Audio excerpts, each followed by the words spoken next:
Okay, everyone, welcome back. So I'm just going to take about 5 or 10 minutes to tell you a little bit about where we think the future of CIS may be going. So this is just a sneak preview of our vision evening that we've mentioned a few times already. So again, I urge you to book in on that vision evening. It will be later on in November, in a few weeks' time. I think it's a Monday night. It's all online, so it's very convenient for you to come and join us and hear more of the detail of what I'm going to sketch out now. So about 2 years ago, I stood at the front of another one of our conferences, and I kind of delivered a kind of stark but gentle warning that if CIS was to survive, it would need to change. Now, I'll be honest, at the time, I was worried that this conference today, our 80th anniversary conference, would actually be our final conference, and that would be the end of CIS. I was that concerned. But I'm very pleased to say that over the last 12 to 18 months, the committee and the trustees and what's become known as the Task and Finish group have worked really hard to kind of, along with input from many of our members, and I want to thank you all for that, for the content of what you've said to us, and also the enthusiasm and the graciousness which you've delivered that to us as well. It's been a really important part of these deliberations that we've taken part in over the last 12 to 18 months. Some key points have been emerging from those discussions about where we think the vision for CIS is going forwards. Now, the first of those we want to be more active in is be in the church. And that includes working on our fellowship, and all of our members have said that this is something that is key and is highly valued by them as a part of CIS. And so we really want to make sure this is brought to the fore. We also want to be more active in providing leadership to our members, but also to the wider church on science and faith topics in general, but also responding to current critical issues such as climate change, bioethics, and new technologies. We want to provide more resources around teaching and guiding and mentoring, so that lifelong learning that people would have spoken about a number of times actually in the last 24 hours, to help equip us all with how to engage with new questions around science and technology and how to bring them into a robust Christian faith. We also really want to explore how we experience and do prayer and worship as Christians in science. And worship and prayer are core activities for the Christian, and we have not been very good with doing that. And there's no reason why Christians in science should not be better at worship and at prayer. So you've seen some of that happening today as we begin to explore that further. A second area is exploring science and faith together, and that's what we've been doing today. We want to develop new ideas and new research. We want to put the fire under kind of the activities of Christians in Science in its original form of the Research Scientist Christian Fellowship. We have our journal still for publishing. We have events like today, our conferences. We have online events. But this could also take part in our local groups. Local groups need reviving as well to bring that fellowship aspect back. And we're thinking of having them as more low-key, maybe even social groups that meet regularly in smaller ways. But there's also still an opportunity for those local groups who choose to kind of encourage more research and to run events around them to still do that. I've got listed there subject groups, and this is something that is new that we are starting in the next few months. So as well as having local groups where you can meet with people in your locality, we're going to be having subject groups. So if you are a bunch of materials or scientists, that's important for you to want to meet together. If you are into astronomy, whether that's amateur or professional or both, we want to create a place for you to meet together for that. If you want to discuss health, theology, biology, bioethics, we want to create places where you will meet with people who share those interests, and that will be a natural place, we think, for new research and new ideas to be grown, matured, and developed, and then presented maybe through conferences like today's to the wider body of our membership. We're still going to be running our Oliver Barclay lectureship. That's for younger members to give them a chance to kind of more actively have their say at our events. We're still going to be running our online events. We've got a training program, a public engagement program, and a teaching program, all kind of looking to be launched in the new year. So something for everyone, something for members, something for people who want to learn more about how to do some things, and things for non-members and even for non-scientists to get involved with Christians in Science. I also want to highlight what's at the bottom there. This is the CiS Forum. Now, this is going to be your new one-stop online hub for Christians in Science activity. Now, Roger Tucker and Stephen Evans have been working really hard on this for the last couple of months, and you'll be able to log in with your standard CiS username and password, and that's going to be a place where you can have active and online discussions with people from all over our membership, bringing them together. So days when you come to the conference, you might meet people you've only ever met in the forum before. You'll be presenting ideas that have been refined and matured over in the forum.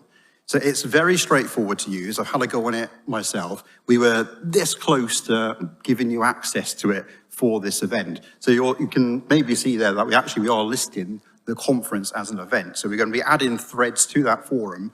So if you had questions for David Wilkinson that you didn't get a chance to ask him, or if you had questions from the short paper speakers, you'll go to the forum, you'll be able to ask questions there, and you'll be able to interact with the speakers and each other more often there after our event has finished. So you won't just be left hanging. There'll be ways to continue all your conversations today.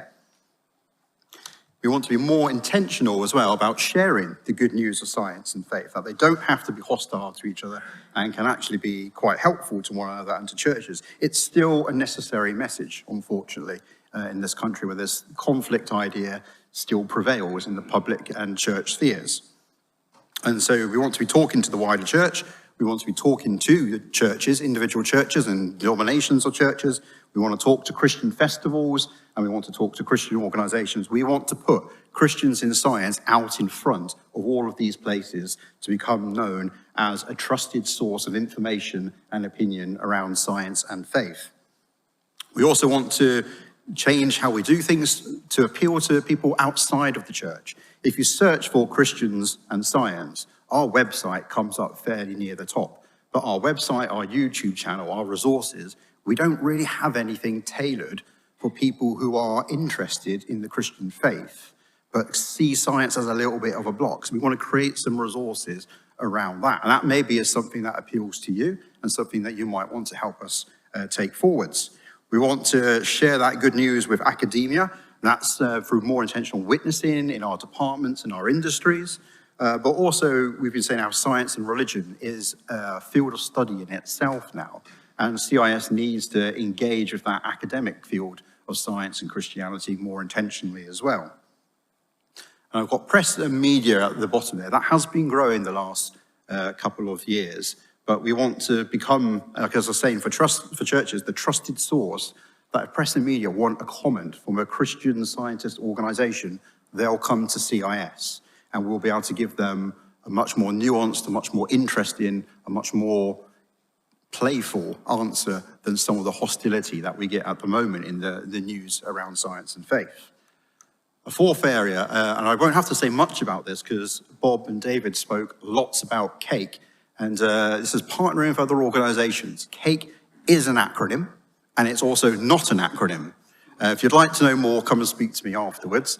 The kind of people have suggested kindness is the K. One person even suggested killing is the K. I'm not sure where that came from, but it's definitely not. But CAKE has brought together a lot of the science and faith organizations that have grown in and originated in the last 10 years here in the UK. They all have their different flavors. They all have their different specialities. And CiS is regarded as the glue that holds all these different organizations together. And I want to change that view that we're not the glue, we're the bakers. And we grow those organizations, we enhance what they do, we support them and we encourage them. So just a few to mention there. Hot news off the press regarding God and the Big Bang, who do schools and youth work, is that CiS and God and the Big Bang are now negotiating, discussing, exploring some kind of merger or partnership between God and the Big Bang and Christians in Science, where the end result may well be that God and the Big Bang becomes the schools and youth wing of Christians in Science. So they're at the moment a little bit homeless. They're looking for a home. So we are an organization that can support them and encourage and nurture them in that. They'll allow us to reach out to a lot of young people that we're not very good at. They'll bring an infusion of younger energy into CiS, which I think we really do need. But that kind of full partnership doesn't necessarily fit for all organizations. So I'm just going to shout out for Now There's a Thought. You saw them in action last night with the podcast. You all had a great time. But can Christians in Science support them in some way? Could we maybe, as well as providing speakers for them, could we provide them with some financial support? Could we help promote their work? Believe in Science. You should all have been getting leaflets at the front door for this. And full disclosure, that is an organization I run, so I'm not entirely selfless. But that organization does work in churches and communities to give great science experiences to those local communities, but it happens in a church and it's run by Christians, which changes this whole narrative around conflict. Is there some way that we can support Believe in Science as well? Can our networks help connect Believe in Science up with lots of new churches in which to continue their activities? And what I have not said here about who I want to partner with, and it's not on this board, but what I want to partner with is you. I want to partner with all of you in this room. I want to partner with all of our members, but I also want to partner with all of the people that you know, with all of the churches that you know. We've got a big vision here, and at the moment, with our current staffing, finance levels, and volunteer levels, we are probably still past the limit of what is healthy and sustainable for those people to be doing. So we need you all to get involved, to get stuck in. You don't have to do things you don't want to do. There's lots of opportunities for something where your skills, your specialities, your interests may be best served within CiS. But I'm calling on you all to get involved, to volunteer. If you don't know where you might be willing to do that, come and have a chat with me either today or send me an email and we can really talk about that. But we also want support through prayer, through finances, in order to complete this mission. I'm always saying if you want to donate to Christians in Science, please do. And I'm not ashamed or afraid to say that. There is a donation station out on the front desk if you would like to do that now. But a vision needs resources, and it needs people, it needs money, it needs prayer, it needs time. So if you are interested in this vision, if you want to buy into it, don't just sit there, come and talk to me. Come to the vision evening in a few weeks' time, and we can have a really good conversation about where Christians in Science has been, but where we are definitely going to be going in the next 80 years under God's guidance. Now, I think we will, at that point, you've all gone very quiet, but I will break us off into our individual groups